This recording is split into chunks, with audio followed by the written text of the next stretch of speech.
Здравствуйте, уважаемые телезрители телеканала «Охотник и рыболов». В новом цикле программ мы расскажем вам об организации и проведении различных видов охот в нашей стране и за ее пределами. Покажем особенности и традиции проведения охоты в различных регионах. Остановимся на приготовлении блюд охотничьей кухни. Начнем мы наш рассказ об охоте в Грузии.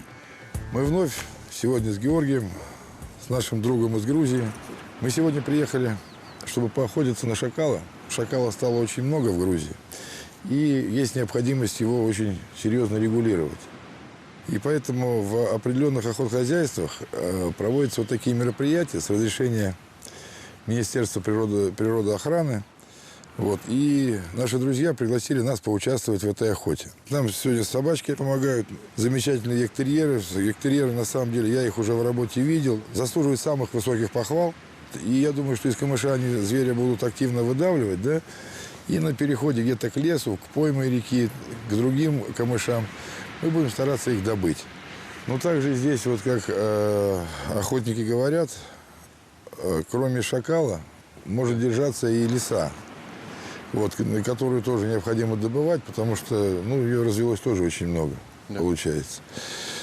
Поэтому мы будем, если по возможности, в основном у нас, конечно, основная цель – это регулирование шакала и в то же самое время охота на лисицу. Скажем, на таких хищников, которые приносят большой вред рядом находящимся поселениям и животному миру, который здесь находится. Пойдем на охоту? Пойдем.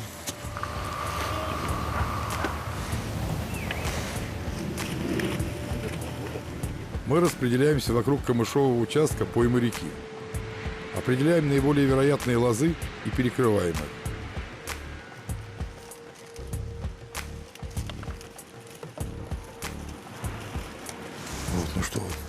Такой островок камышовый, приличный, где-то, наверное, метров 300 на 200.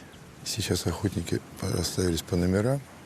Георгий, который знает очень хорошо эти места, показал, откуда наиболее вероятно будет выходить шакал. Или, как правило, лиса. Отсюда выходит 2 матерых лисы.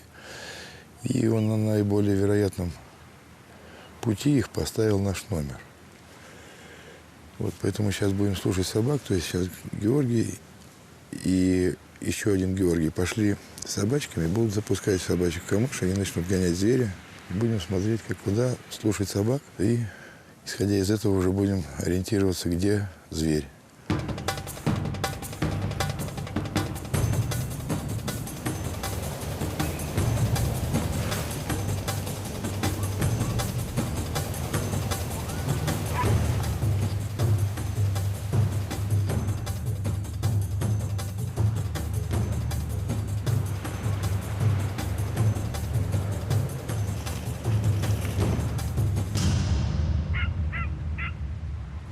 Собачка нагнала на нас лису. Долго она стояла, видимо, нас причуяла.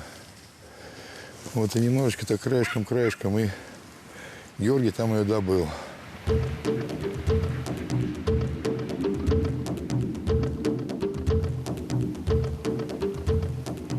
Еще одну лису собаки выгнали на другой стороне загона. Лиса выбежала не очень удобно для стрелка, на предельном расстоянии для выстрела. Однако попадание ее все же остановили. Азартный ягтерьер сходу вступил в схватку и, несмотря на серьезное сопротивление, не оставил лисе шансов.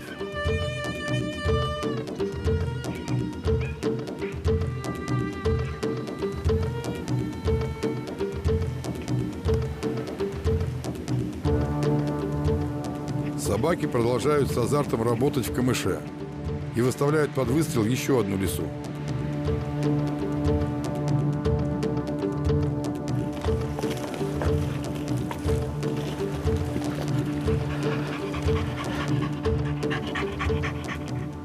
Загон завершился, и охотники возвращаются с номеров.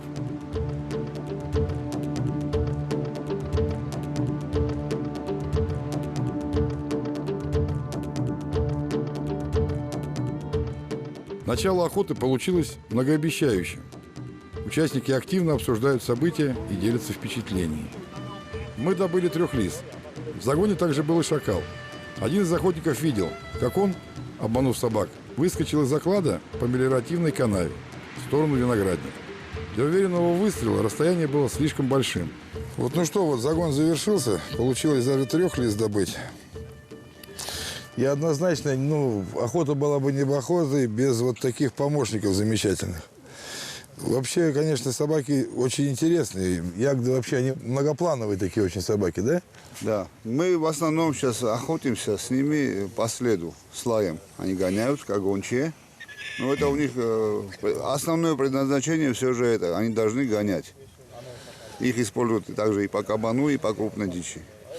По кону, по крупной дичи. Ну, в принципе, конечно, их используют и как норных собак, как очень часто это принято. Но собаки вообще, они очень разноплановые. И здесь работают вот по лисе, по шакалу. Просто здорово. Вот просто я на нескольких охотах был, наблюдал.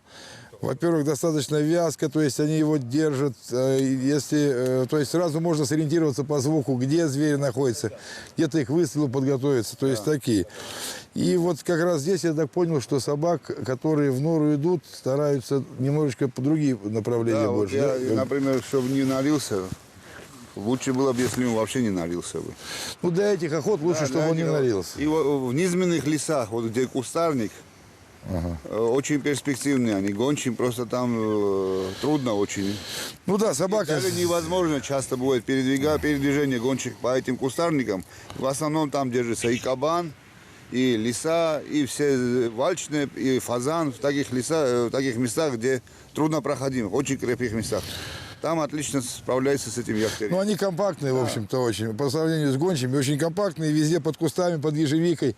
Вот сейчас по камышу им очень удобно. Когда собака мощная, тяжело ей пробиваться через вот эти вот заросли. Представьте, что вот как он сейчас порвался, это все раны у него от камыша и от кустарника. А что будет с гончей, если бы она там бегала? И что вот на самом деле еще радует, что среди охотников почти у всех, за редким исключением, есть собака. Или ягды, или легавые. Вот, то есть, ну, как правило, все-таки они есть. Гончие, как правило, поменьше, да, здесь? Гончие есть, но больше у старшего поколения. А молодые вот начали больше на ягды. На ягдтерьеров, да. Ориентируются. Нет, Потому ну... что он удобный, вот ее перевозить его удобно. Ну да, в бардачок положил, в карман положил и повез. Да, при этом надо заметить, что собаки между собой достаточно хорошо себя ведут, достаточно дружелюбно. Ну, бывают, конечно, какие-то у них тоже свои вопросы возникают, которые немножечко зубами решают, но слегка. А так собаки очень уравновешенные, такие сбалансированные, надо заметить. То есть излишней агрессии у них там нет ни к человеку, ни между собой, ни к собакам. Но по зверю работают очень злобно, очень активно, так, очень здорово. Ну что, вот благодаря, конечно, вот 3 собачкам нашим, вот 3 лис здесь добыли. Ну, я думаю, что здесь теперь будет полегче и фазану, и другой птичке. Вот она прибежала. Еще одна Аиша. Вот сразу она активно думает, что это, говорит, мой трофей. Вот, ну что, здесь будем заканчивать, да? Здесь заканчиваем, Перейдем на следующее место. Мы перемещаемся на соседний участок, куда ушел шакал из первого загона. Места вокруг очень перспективны. И, скорее всего, там он будет не один. Ну что, вот мы перешли в очередное место. Место такое очень интересное, в общем, как амфитеатр расположен. Внизу камыш и склоны с такими небольшими отрогами оврагов. Виноградник с одной, с другой стороны. И вот сейчас ребята с собачками пойдут, зайдут там, где, как правило, шакал ложится на дневку. Вот в камыш. Из камыша собачки будут пытаться поднять, вытолкнуть вот по отрожкам. И таким же образом расставились номера. То есть контролируя такие самые вероятные направления выхода зверя. Собачки закрутили зверя там, облаивают здорово очень. Но камыш плотный очень, так зверь не выходит пока, крутится внутри.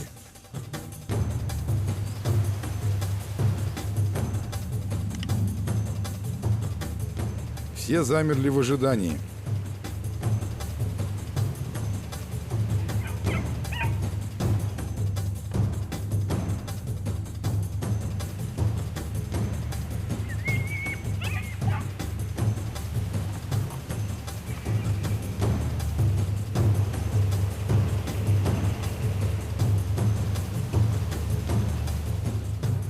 Кахе удалось добыть довольно крупную самку шакала.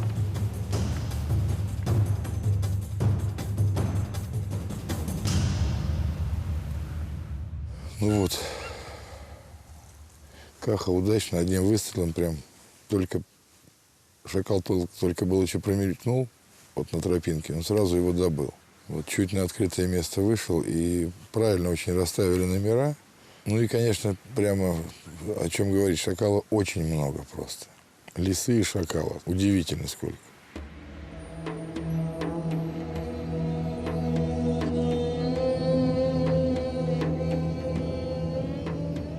Расскажи, как добыл?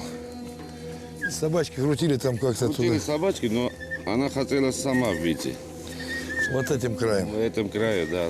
Собачка за ним шло, но я успел его с одним выстрелом опять положить. Там еще есть, можно еще попробовать, потому что очень много шума было внизу.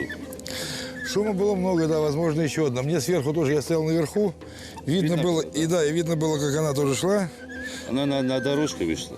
и там ее расстрелял. Там её- Поздравляю. Вот, что хороший выстрел, хороший результат. Ну, развелось их, конечно, здесь очень много, что говорить. Да, вроде маленький участок, а вот, На каждом участке 2-3 штуки все равно будет.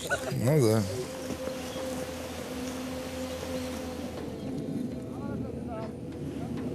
Закончив загон, мы выходим из виноградников и встречаем местного пастуха. Сейчас встретили вот местного жителя, который скотину здесь пасет. Вот буквально сколько, 2 дня назад, да? 3 дня назад. Вот буквально здесь же, где мы сейчас охотились и на шакала и вот на лису, ребята подъезжали, да, говорит, надо с гончей собаками. С гончими, да, были. Попробовали здесь тоже поработать. 3 волка. Ну что, если волк у нас будет, мы волка тоже обязательно добываем. Задумываться по этому вопросу нельзя, потому что его здесь очень много. Он очень серьезный вред наносит. Мы перемещаемся выше по ручью и организуем загон еще на одном камышовом участке.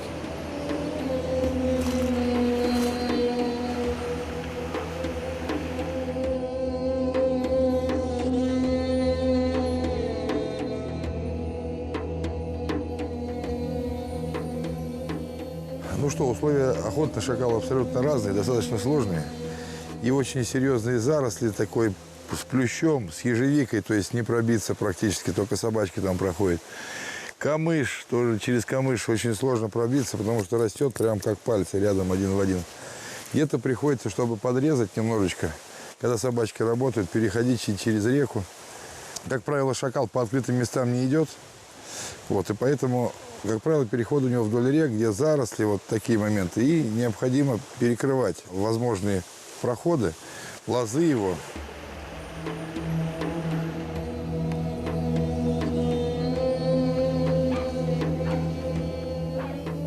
Третий загон получается очень быстрым.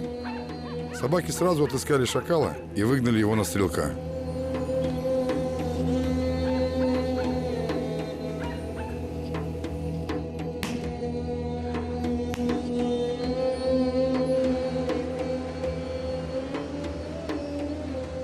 Ну вот, завершился третий загон. Опять у нас снайпер отличился, Каха. Еще раз поздравляю. Спасибо.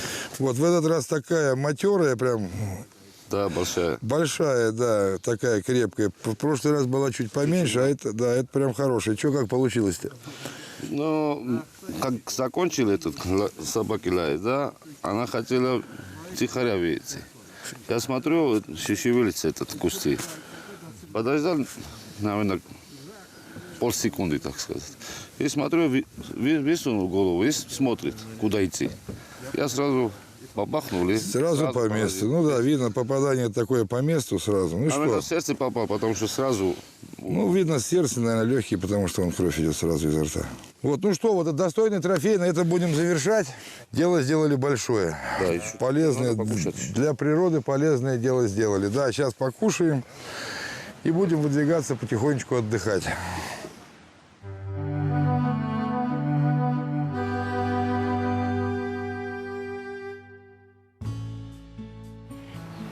Охота получилась достойная.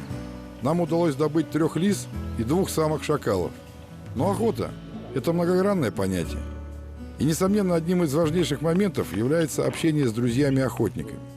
Очень здорово это происходит за столом, на котором стоят блюда, приготовленные друзьями из добытых трофеев. Конечно, лиса и шакал не идут на приготовление блюд охотничьей кухни. Однако на предыдущих охотах нам удалось добыть нескольких представителей пернатой дичи, и наш друг-охотник Ревас любезно согласился приготовить одно из исконных блюд этих мест. Ревас, расскажи, пожалуйста, что мы будем сегодня делать и как готовить. Ну, ввиду того, что у нас много разнообразной дичи, мы сделаем менгельское харчо. Что мы делаем? У нас ингредиенты, это вся классика. Лук, чеснок, томат, томатный соус. Ну, добавляем вместо воды вина, это обязательно. Ну, я так понимаю, в в любых Грузии. блюдах, тем более во-вторых, вино лучше добавлять вместо воды. И грецкий орех, тертый грецкий орех. Вот это все вместе с сунели, хмели сунели и кинза, Кинза это сухая. придаст с орехами абсолютно другой вкус и другой цвет. Ну, давайте приступим. Здесь еще один секрет. Разная дичь, разные вкусы. И в такой ситуации лучше один раз подварить, подготовить. К тому же это, я думаю, обязательно для любой дичи, чтобы она немного мягче стала. И потом будем тривиально тушить в луке. Ну, подваривать недолго надо, да? Сколько примерно? Ну, я часок все-таки делаю, Часок чтобы делать, она чтобы помягче было. помягче была. Ну, волшебно режем на 4 части. Бекаса можно на 2, да? Да, конечно. Давайте медленно-медленно насыпем уже птицу в кастрюлю. Так. Лук весь, да, я перерезаю? Да, можно еще немножко. Вот это хватит уже. И начнем тушить.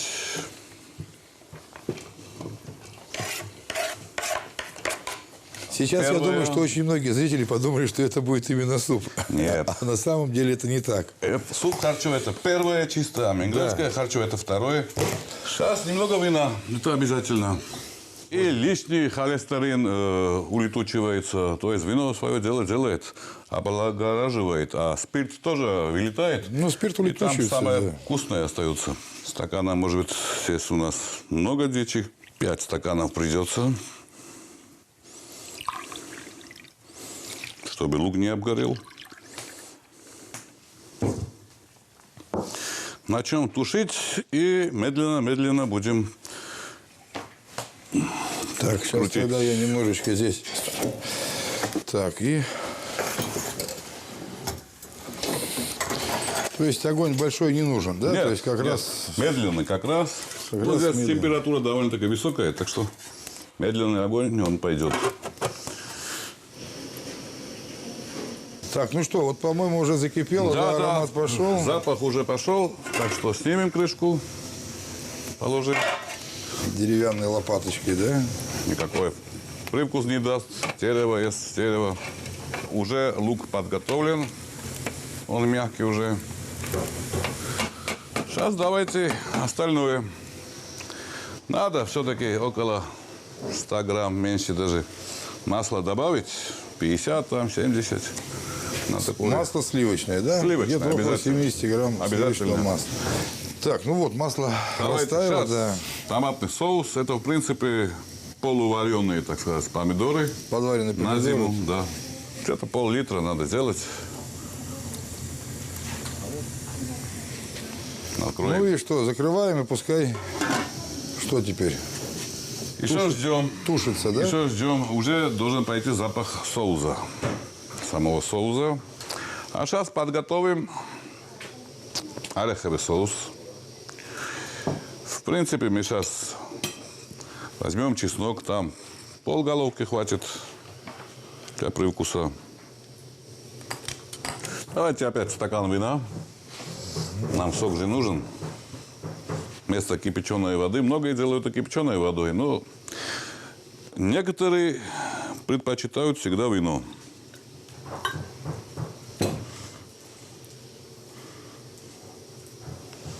И сунели одну большую столовую ложку изначально.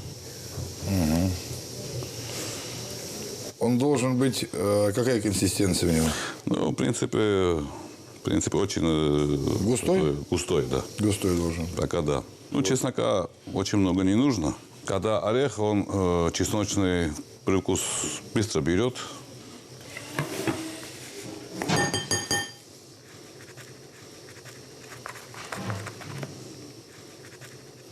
То есть так, прилично соли надо, да? Довольно-таки. Не У при- нас не- впереди сухое кинза и перец. Надо не проследить. Да, надо перемешать. Как у нас там? Посмотреть надо, много там соуса, жидкости мало. Ну, то есть жидкости должно быть не очень много. Не очень много, да. Если многовато, то кукурузная мука в конце. То есть Подправим, она- так она сказать. либо Одна под- ложка, она всегда нужна, но если много жидкости, то вторая, третья, чтобы Как сгустилось. загуститель, да, сгустилось, загуститель да. такой. Сейчас, я думаю, у нас уже время ореховый соус влить в кастрюлю.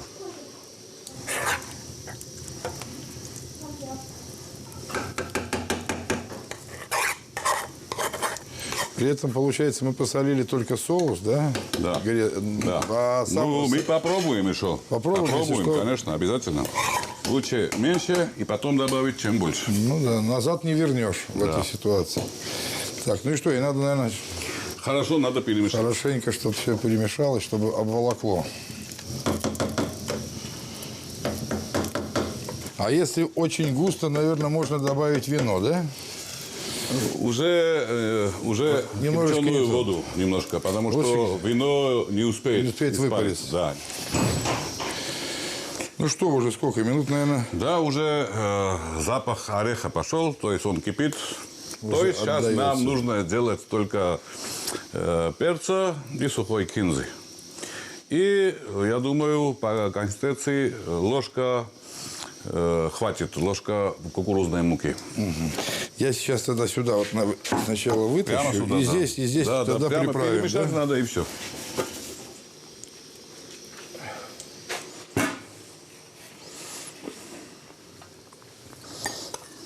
Давайте насыпем ложку. Ну и Для так, того, и так, чтобы в общем, густое получается. Загустело. если- Я вижу, еще можно где-то на килограмм мяса 2 ложки кукурузной муки, когда делаем вот так 4-5 стаканов вина и где-то литр помидорового соуса. 2 ложки кукурузной муки. И сейчас Всё, и в принципе, сейчас замешать мы надо. начнем замешивать, Давайте перемешивать. я пока Тогда вы замешаю. помогите, и я уже буду добавлять Да, и сразу я сунели замешаю. сразу. Это мы добавили опять уцхоцунели. Опять сунели И свое. кинзы где-то примерно около столовой ложки. Да, да. Вот, с кинзой надо аккуратным очень быть, потому что обладает очень таким Очень сильно резким, да. ярко выраженным. Ну, этому блюду подходит. Давайте сразу перца. Перец красный, то есть не паприка, а жгучий перец. Молотый. Молотый, да, молотый жгучий перец. Еще. Вот он даже и с семенами тут идет такой. Ну, вот тут хорошо будет, остренький он такой будет. С таким количеством. Надо будет еще немножечко его... Нет, чтобы это- все, сейчас уже подошли к финишу. Хорошо, надо перемешивать. Кастрюля, она все еще горячая, так что Горячая, да. можно не ставить на огонь, перемешивать и все. Вот, ну что, достаточно? Хорошо Достаточно. перемешали? Достаточно. Да, сейчас я пока... Можно еще раз попробовать. Немного перца надо почувствовать уже. Ну, в принципе, перец, он Еще откроется, разойдется. еще разойдется, еще минут через 10. Но все-таки, если привкус горьковатый есть, то это лучше. Да, Есть. есть. Подошли к Ну финишу. что, да, сейчас я прикрою, пока пускай как раз перец там до конца раскроется, ароматы все перемешаются, и будем сервировать. Блюдо постояло, наверное. Я думаю, уже Ароматы готово. все открылись, Уже да. готово. Да, ароматы чувствуются.